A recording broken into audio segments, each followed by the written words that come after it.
யாராவது நம்புவார்களா? இவ்வளவு எழுச்சியோடு இந்த கூட்டத்தை நடத்தி கொண்டிருப்பது தேர்தலில் தோல்வியடைந்த ஒரு கட்சி என்று சொன்னால் யாராவது நம்புவார்களா? திமுகவின் தனித்தன்மை என்ன என்று கேட்டால் இதுதான் என்று உரத்து சொல்லுங்கள். மே 4 நம்மை வீழ்த்திவிடும் என்று பலர் நினைத்தார்கள். ஜூன் 3 மறுபடியும் நம்மை உயர்த்தி எழுத்து நிறுத்தும். நான் மேடையிலும் எதிரிலும் அமர்ந்திருக்கிறவர்கள் எல்லோரையும் ஒவ்வொருவராக பெயர் சொல்லி அழைக்கப் போவதில்லை. நம் எல்லோருக்கும் ஒரே பெயர் தான். முன் எப்போதை காட்டிலும் இருவண்ண கொடியை இறுக பற்றியிருக்கும் கலைஞரின் உடன்பிறப்புகள் அனைவருக்கும் என் அன்பு வணக்கம். நான் ஒரு மானமுள்ள சுயமரியாதைக்காரன் என்று தன்னை அறிமுகப்படுத்தி கொண்ட தலைவர் கலைஞர் அவர்களை மறுபடியும் மேடை போட்டு அதை மெய்ப்பிக்க வேண்டிய தேவை நமக்கு இல்லை. ஆனால் அவருடைய சுயமரியாதை உணர்வுக்குள் ஒரு நுட்பம் இருக்கிறது. அதனை மட்டும் நான் 15 நிமிடங்களில் சொல்லி முடித்து திருச்சி சிவா அவர்களுக்கு நான் வழிவிடுவேன். ஒரு சின்ன நிகழ்விலிருந்து தொடங்குகிறேன். 12 அல்லது 13 ஆண்டுகளுக்கு முன்னால் இதே ஜூன் 3ஆம் தேதி புதுக்கோட்டையில் உரையாற்றுவதற்காக நான் சென்றிருந்தேன். மாலையில் பொதுக்கூட்டம். காலை நேரத்தில் மச்சுவாடி என்கிற இடத்துக்கு போய் வரலாம் என்று என்னை அழைத்து சென்றார்கள். அப்போது மாவட்ட செயலாளராக இருந்த நண்பர் பெரியண்ணன் அரசு, கவிச்சூடர் கவிதை பித்தன், சந்திரசேகரன் எல்லோருமாக சேர்ந்து மச்சுவாடிக்கு என்னை அழைத்து சென்றார்கள். எதற்கென்று எனக்கு அப்போது தெரியாது. மச்சுவாடியிலே தான் தொழுநோய் இரவலர்களின் மறுவாழ்வு திட்டம் இருக்கிறது. அவர்களுக்கான சில உதவி திட்டங்களை செய்வதற்காக அழைத்து சென்றார்கள். அங்கே போகிற போது 416 பேர் அன்றைக்கு அந்த மச்சுவாடியிலே இருந்ததாக சொல்லப்பட்டது. அதில் ஒரு பெரியவர் தான் இன்றைக்கு நான் பேசப்போகிற இந்த தலைப்பை எனக்கு தந்தார். அவர் சொன்னார், தெருக்களில் நாங்கள் தொழுநோயாளிகளாக மட்டும் இல்லை, எல்லா இடங்களிலும் அவமதிக்கப்பட்டோம், தெருக்களில் பிச்சை எடுத்து கொண்டிருந்தோம். ஐயா, கலைஞரை பார்த்தால் சொல்லுங்கள், நாங்கள் சுயமரியாதையோடு வாழ்கிறோம் என்று சொல்லுங்கள் என்று சொன்னார். கலைஞர் சுயமரியாதைக்காரர் என்பது தன்னுடைய சுயமரியாதையை நிலைநிறுத்திக் கொள்வதில் மட்டுமில்லை, நம் அத்தனை பேருடைய சுயமரியாதைக்காகவும் சிந்தித்தவர் தலைவர் கலைஞர் என்பதால் அவர் சுயமரியாதைக்காரர். ஏறத்தாழ 3800 பேர் தமிழ்நாடு முழுவதும் தொழுநோயாளர்களாக இருந்தவர்களை சேர்த்து பல்வேறு இடங்களில் இல்லங்களை உருவாக்கி வெறுமனே தங்கும் இடமில்லை. நான் அன்றைக்குத்தான் மச்சுவாடியிலே பார்த்தேன், பிறகு பரனூர் பார்த்திருக்கிறேன். அவர்களுக்கு தங்குவதற்கு இடம், அவர்களினுடைய உடலில் சில பகுதிகள் குறைந்திருக்கும், இருக்கிற உடலை வைத்துக்கொண்டு அவர்கள் என்ன தொழில் செய்ய முடியும் என்கிற தொழில் பயிற்சி, மறுபடியும் பிச்சை எடுக்கக்கூடாது. அது மட்டுமல்ல, அந்த இல்லத்துக்குள்ளேயே அவர்களுக்கான மருத்துவ சிகிச்சை, இத்தனையையும் நினைத்து பார்த்த ஒரு மாமனிதன் இருந்திருக்கிறார் என்றால் அவர்தான் சுயமரியாதைக்காரர். இது எப்போது, இந்த திட்டத்தை அவர் எப்போது கொண்டு வந்தார்? 1971 ஜூன் 3, இதே நாள்தான். 72 ஜூன் 3 கண்ணொடி வழங்கும் திட்டம். பார்வை இல்லாமல் ஒருவன் அலையக்கூடாது, அவனுடைய சுயமரியாதையை காப்பாற்ற வேண்டும். எவ்வளவு பேர்? 7.5 லட்சம் பேர்.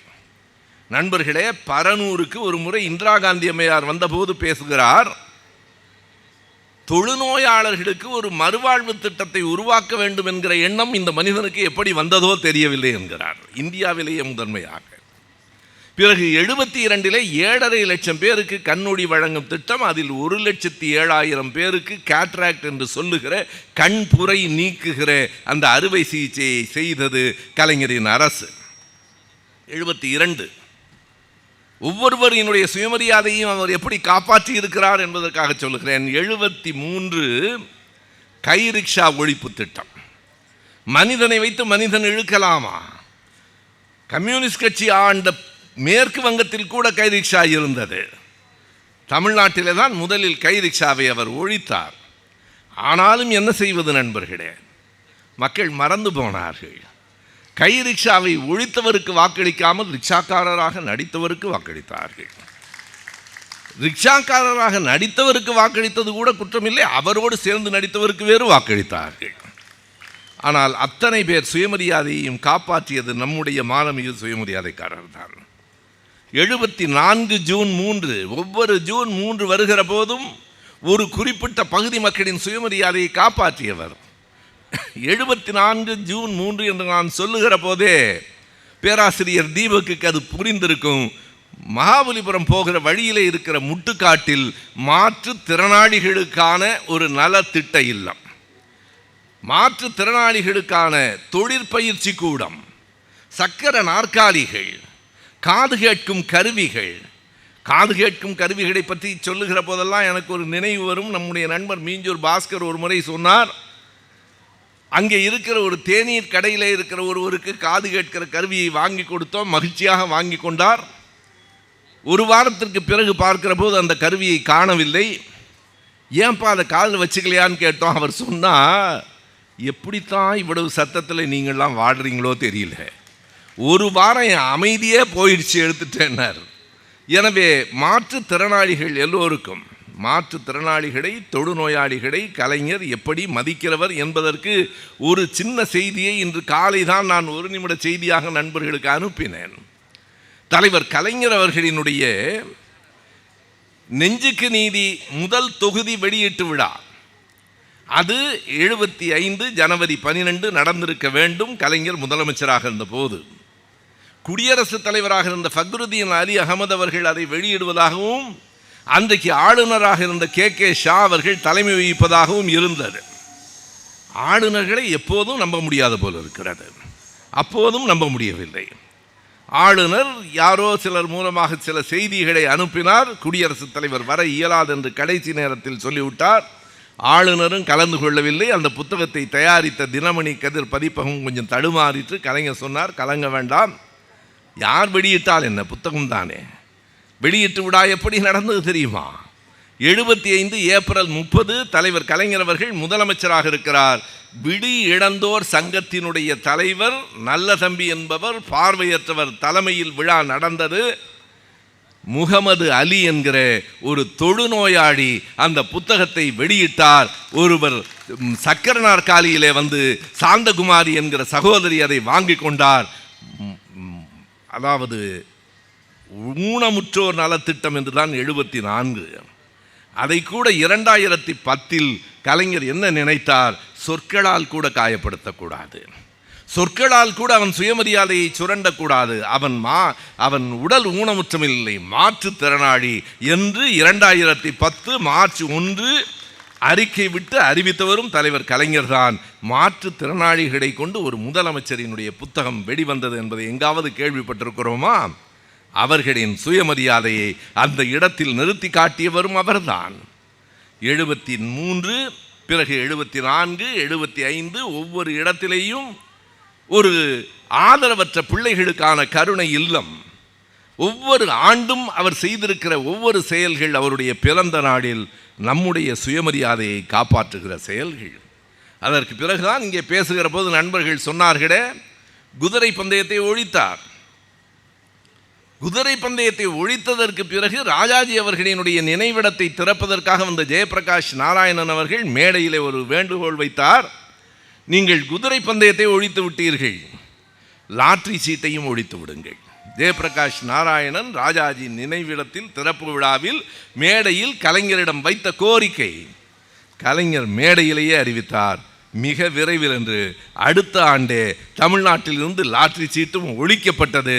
லாட்ரி சீட்டுக்கு பின்னாலே போய் மனிதன், தமிழன் சுயமரியாதையை இழந்துவிடக்கூடாது என்று. ஆனால் பாருங்கள், சில லாட்ரி சீட்டுக்காரர்களுக்கு இன்னமும் கோபம் இருக்கிறது. அவர் 75 ஒழித்தார், இப்போதும் சில பேருக்கு அந்த கோபம் இருக்கிறது என்று புரிகிறது. நண்பர்களே, இவ்வளவும் செய்திருக்கிற நம்மை பார்த்து சிலர் சொல்லுகிறார்கள், திமுக தூரசக்தி, வாரசக்தி, கோரசக்தி. ஒரு நண்பர் கேட்டார், இதற்கெல்லாம் என்ன பொருள் என்று. தயவு செய்து அவரை கேட்டு சிரமப்படுத்தாதீர்கள். அவர் என்ன வைத்துக்கொண்டு வஞ்சகமாக செய்கிறார்? அவருக்கு தெரியும் தான் பேசுகிறார். எழுதி கொடுத்தார்கள், பேசுகிறார். வேறு என்ன, அவராகவா பேசுகிறார்? ஆனால் அது வசை சொற்கள் என்று கருதி அவர்கள் பேசியிருக்கலாம். நான் இந்த மேடையிலே சொல்லுகிறேன், திமுகவை தூரசக்தி என்பதோ, பாரசக்தி என்பதோ, கோரசக்தி என்பதோ வசை சொற்களிலே அவையும் ஒரு விதத்தில் திமுகவுக்கு பொருந்தும். திமுக தூர சக்தி தான். திரும்பி பாருங்கள், பின்னால் ஒரு நூற்றாண்டுக்கு பின்னால் நமக்கு வரலாறு இருக்கிறது. நான் அதைத்தான் சொன்னேன். நம்மவர்கள் இந்த தொழில்நுட்பத்திற்கு வந்துவிட வேண்டும் என்று கருதுகிறார்கள். இந்த இன்ஸ்டாவும் ரீல்ஸும் போதும் என்று நம்முடையவர்களே கருத தொடங்கி இருக்கிறார்கள். கோபால் சொன்னது மாதிரி 2 நிமிடம் போதும் என்று குறித்து கொள்ளுங்கள் பெரியோர்களே. வரலாறு இல்லாதவர்களுக்கு 2 நிமிடம் போதும், நமக்கு 2 நிமிடம் போதால். சுருங்க சொல்லுவது வேறு, ஆனால் நாம் அடுத்த தலைமுறைக்கு நிறைய சொல்ல வேண்டியிருக்கிறது.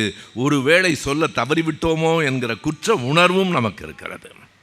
எனவே இன்றைக்கு நீங்கள் எண்ணி பார்த்தால் தூர சக்தி என்றால் தொலை தூரத்தில் தொடங்கிற்று நம்முடைய வரலாறு. 1 நூற்றாண்டுக்கு முன்னால் தொடங்கிற்று.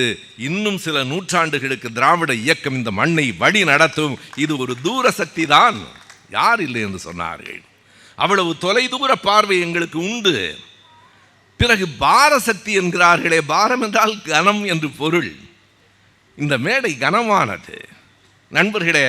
இதே போல ஜூன் 3ஆம் தேதி தான் பல திட்டங்களை கொண்டு வந்தார். அதற்கு பிறகு 2008 ஏப்ரல் மாதத்தில் 75க்கு பிறகு ஏன் அந்த திட்டங்கள் வரவில்லை? நம்முடைய ஆட்சி இல்லை, கலைக்கப்பட்டது. 89 ஆட்சிக்கு வந்த உடனே கலைஞர் செய்ததை நினைவில் வைத்துக் கொள்ளுங்கள். தன்னுடைய பிறந்த நாள் ஜூன் 3க்கு சில நாட்கள் முன்பாகவே பெண்களுக்கு சொத்துரிமை என்பதை கலைஞர் அறிவித்தார். இங்கே இருக்கிற பெண்களே குறித்து கொள்ளுங்கள், அது சொத்துரிமை அல்ல, சுயமரியாதை. பெண்களுக்கான சுயமரியாதை. யாரையும் யாரிடத்திலும் கை நீட்டி நிற்க வேண்டியதில்லை. 2008 திருநங்கையர்களுக்கான நல வாரியத்தை உருவாக்கியவர் தலைவர் கலைஞர் தான். அண்மையிலே இந்தியா டிசன்ஸ் என்கிற ஒரு புத்தகத்தை படித்து கொண்டிருந்த போது ஒரு திருநங்கை ஒரு கவிதை எழுதியிருக்கிறார். we have no parents, we have no siblings. எங்களுக்கு யாரும் இல்லை, பெற்றோர்கள் எங்களை ஏற்கவில்லை, உடன் பிறந்தவர்கள் எங்களை ஏற்கவில்லை, தன்னந்தனியாய் அனாதைகளாய் நாங்கள் நின்ற காலம் உண்டு என்று கலைஞர் தான் அவர்களுக்கான ஒரு நல வாரியத்தை ஏற்படுத்தி ஏறத்தாழ 3000 பேருக்கு மேலே அடையாள அட்டைகளை, குடும்ப அட்டைகளை கொடுத்தார். இந்த மேடையில் நான் பேசுவதிலே தற்செயலாக இன்னொரு பொருத்தமும் உண்டு. 2015 ஏப்ரலில் மாநிலங்களவையில் திருநங்கைகளுக்கான தனிநபர் மசோதாவை கொண்டு வந்தவர் நம்முடைய நாடாளுமன்ற உறுப்பினர் திருச்சி சிவா அவர்கள்தான். அவர் ஏப்ரலிலே கொண்டு வந்தார். பிறகு அங்கே இருந்து மக்களவைக்கு போனது 16 பிப்ரவரி.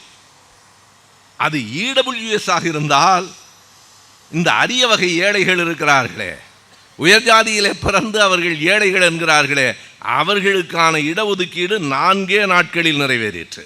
கவனத்தில் வையுங்கள். யாரும் கோரிக்கை வைக்கவில்லை. காலகாலமாக இடஒதுக்கீடு வேண்டும் என்று கேட்கிற நமக்கு அது நிறைவேற்றப்படவில்லை. விபி சிங் என்கிற ஒரு மனிதன் வரவில்லை என்றால் நமக்கு அந்த பிற்படுத்தப்பட்டவர்களுக்கான இடஒதுக்கீடு கிடைத்திருக்காது. தமிழ்நாடு மைசூரில் தான் தொடக்கம். 1978 வரைக்கும் வடநாட்டிலே பிற்படுத்தப்பட்டவர்களுக்கு இடஒதுக்கீடு இல்லை. பீகாரிலே கற்பூரி தாகூர் என்கிற ஒரு முதலமைச்சர் வருகிற போதுதான் அது தொடங்கிட்டு 6 மாதத்தில் அவருடைய ஆட்சி கலைக்கப்பட்டது. ஆனால் பணக்காரர்களுக்கு, மிகப்பெரிய பெரிய ஜாதி என்று தங்களை சொல்லிக் கொள்ளுகிறவர்களுக்கு இடஒதுக்கீடு 4 நாட்களில். இன்றைக்கு மாநிலங்களவையில், நாளைக்கு மக்களவையில், அதற்கு பிறகு உடனடியாக குடியரசுத் தலைவரினுடைய கையொப்பம். ஆனால் சிவா கொண்டு வந்த தனிநபர் மசோதா 2015 ஏப்ரலிலே கொண்டு வரப்பட்டது. 16 பிப்ரவரியிலே தான் மக்களவைக்கு போகிறது. அவர்களுக்கும் கூட சுயமரியாதைக்காக நல வாரியத்தை உருவாக்கியவர் நம்முடைய தலைவர் கலைஞர் அவர்கள்தான். எனவே இது ஒரு பார சக்தி தான், கனமான சக்தி. மாசேதுதான் சொல்லுவார், ஒரு துரோகி இறந்து போனால் அது ஒரு மயில் இறகினுடைய கீழே விழுவதைப் போல, ஒரு தியாகி இறந்து போனால், ஒரு போராடி இறந்து போனால் அது பாறை கீழே விழுவதைப் போல என்பார். திமுக என்பது ஒரு பாறையை போல. நம் முதலமைச்சர் தெரியாமல் பேசினார் என்று கருதாதீர்கள், புரிந்துதான். நேரடியாக பாராட்டினால் பக்கத்தில் இருக்கிற லாட்டரி சீட்டுக்காரர்கள் கோபப்பட்டுக் கொள்ளப் போகிறார்கள் என்று மறைமுகமாக சொல்லுகிறார். இது ஒரு தூர சக்தி, இது ஒரு பார சக்தி. பாரம் என்றால் கனம், கனமழை, மழை என்று தானே சொல்லுகிறோம். பார சக்தி. இன்னொரு கேள்வி வரலாம், அது என்ன கோர சக்தி என்கிறாரே, அதுவும் பொருந்தும்.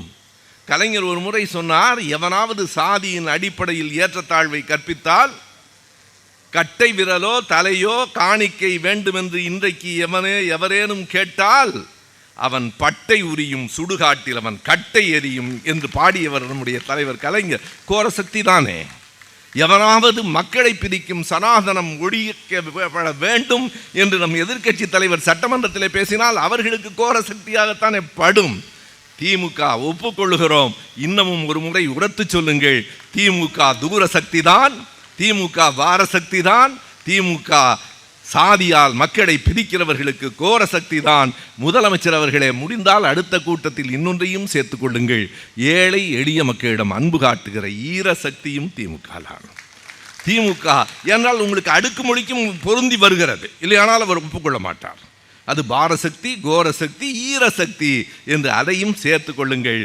ஆனால் நான் என் உரையை முடிப்பதற்கு முன்னால் துணை பொதுச் செயலாளர் அவர்களும் நம்முடைய மாவட்ட செயலாளர்கள் மாசு அவர்களும் தமிழச்சி அவர்களும் எல்லாம் இருக்கிற இந்த மேடையில் என்னுடைய ஒரு சின்ன ஆதங்கத்தையும் பதிவு செய்துவிட்டு நான் உரையை நிறைவு செய்வேன்.